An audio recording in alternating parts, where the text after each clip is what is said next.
Imaginez une seconde. Une seule entreprise qui gère plus d'argent que l'Allemagne et le Japon, réunis. C'est assez fou, non?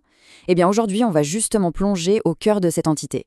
C'est l'une des plus puissantes au monde et pourtant beaucoup n'en ont jamais vraiment entendu parler. BlackRock. Ensemble, on va essayer de comprendre cette force immense qui, dans l'ombre, façonne notre quotidien. Alors, pour commencer, accrochez-vous bien. Voilà un chiffre. 10 000 milliards de dollars. Je répète, 10 000 milliards. C'est la somme vertigineuse que BlackRock gère. C'est un montant tellement énorme que, franchement, ça en devient presque abstrait, difficile à imaginer. Justement, pour que ça devienne un peu plus concret, mettons ça en perspective.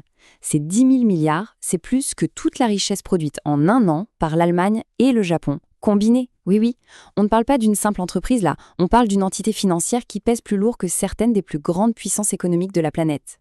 Et ça, forcément, ça nous amène à la question qui fâche un peu.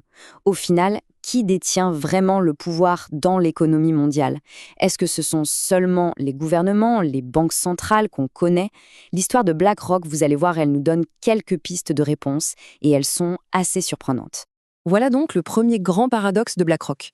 C'est le plus grand gestionnaire d'actifs au monde, et de loin, et pourtant son nom ne dit pas grand-chose à la plupart des gens. C'est ça le géant financier invisible. Son influence est littéralement partout, mais on ne le voit presque jamais.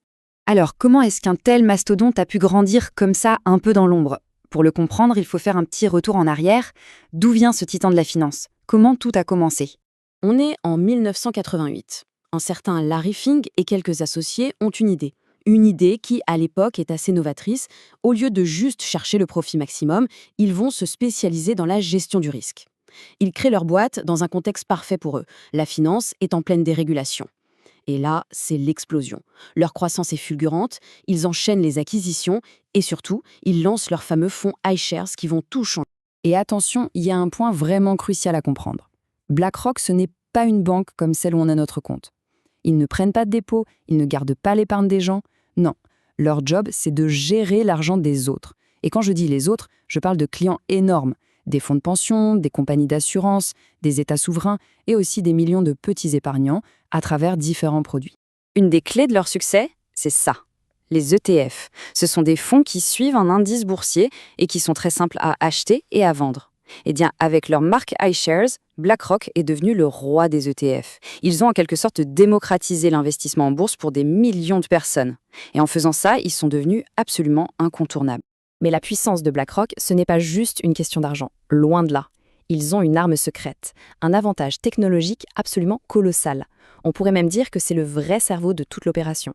Et cette arme, elle a un nom de conte de fées, Aladdin. Sauf qu'ici, pas de génie ni de lampe magique. Aladdin, c'est un réseau de superordinateurs, une plateforme d'analyse de risque d'une complexité folle. C'est très probablement l'outil le plus puissant dont dispose BlackRock. Alors concrètement, à quoi il sert cet Aladdin? Imaginez une sorte d'aspirateur géant qui pompe en temps réel toutes les données des marchés financiers du monde entier. Il analyse tout ça et il calcule les risques sur des portefeuilles qui représentent des milliers de milliards de dollars. Et le plus fou, c'est qu'il ne le fait pas que pour BlackRock. Des concurrents, des banques centrales, des gouvernements, beaucoup lui louent ses services. C'est un peu comme s'il était devenu le système nerveux central d'une énorme partie de la finance mondiale. Et c'est là que ça devient un peu vertigineux. Cette concentration extrême de données et de pouvoir d'analyse dans un seul logiciel, ça crée une dépendance monstre. Pour le dire simplement, si un jour Aladdin a un problème, s'il tousse, ce n'est pas juste BlackRock qui est malade. C'est tout un pan de l'économie mondiale qui risque de s'effondrer. On appelle ça un risque systémique. Bon, on a le capital, on a la technologie. Maintenant, la question c'est où est-ce qu'on retrouve l'influence de BlackRock concrètement? La réponse est assez simple en fait, absolument partout. Regardons juste autour de nous. Le téléphone dans notre poche, l'ordinateur sur notre bureau, les réseaux sociaux qu'on utilise, Google, Apple, Microsoft, Amazon.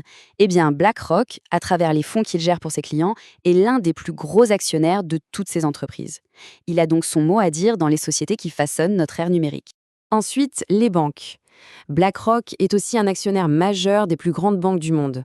Ce qui est assez ironique, il est au capital des institutions financières dont il analyse les risques. Il est vraiment au cœur du réacteur. Et ça ne s'arrête pas là, bien sûr. L'énergie, l'industrie lourde, l'automobile, même l'industrie de la défense. En fait, c'est simple. Prenez n'importe quel grand secteur de l'économie et vous y trouverez BlackRock comme l'un des principaux actionnaires. Il est présent au capital de milliers d'entreprises clés. Mais son influence va bien au-delà du monde de l'entreprise. BlackRock est aussi devenu un conseiller de l'ombre pour les États. Pendant la crise financière de 2008, puis pendant la crise du Covid, qui les gouvernements et les banques centrales ont-ils appelé à la rescousse pour les aider à gérer le chaos? BlackRock et son système Aladdin. Et c'est là que la frontière entre l'intérêt public et les profits d'une entreprise privée devient très très floue. Forcément, cette position totalement unique, à la fois acteur privé et conseiller des États, ça pose de sacrées questions sur la nature du pouvoir et sur le fonctionnement de nos démocraties. Ce qui est assez parlant, c'est de voir d'où viennent les critiques. Et en fait, elles viennent de partout. À gauche, on l'accuse de ne pas en faire assez pour le climat. Et à droite, c'est tout l'inverse. On l'accuse de vouloir imposer une idéologie woke aux entreprises avec ses fameux critères ESG. Quand on se fait attaquer des deux côtés, c'est souvent le signe qu'on est au centre du pouvoir. Donc, il faut se méfier des théories un peu simplistes. Non, BlackRock n'est pas dans une pièce secrète en train de diriger le monde. La réalité est beaucoup plus subtile, et peut-être même plus inquiétante. BlackRock ne gouverne pas au sens politique du terme, mais par son poids colossal, il oriente. Il oriente les marchés, il oriente les stratégies des entreprises, il oriente les flux de capitaux. Voilà le vrai problème démocratique que pose BlackRock. C'est l'émergence d'un pouvoir d'un nouveau genre, un pouvoir immense, structurel, concentré dans les mains d'une seule boîte privée. Une entreprise qui, en théorie, ne doit de compte qu'à ses clients et actionnaires, mais dans les décisions, elles, ont un impact sur la vie de milliards de personnes. Finalement, BlackRock, c'est peut-être le symbole le plus parfait du capitalisme du XXIe siècle. Un capitalisme financier, mondialisé, une entité quasiment invisible pour le grand public, mais qui est une pièce absolument maîtresse sur l'échiquier des élites économiques et politiques. Et on termine donc avec une question ouverte mais essentielle. Face à une telle concentration de pouvoir, un pouvoir d'un genre nouveau, dans les mains d'un acteur privé, est-ce qu'il ne faudrait pas inventer de nouvelles règles du jeu, de nouvelles formes de régulation? La question reste ouverte et franchement, sa réponse nous concerne absolument tous.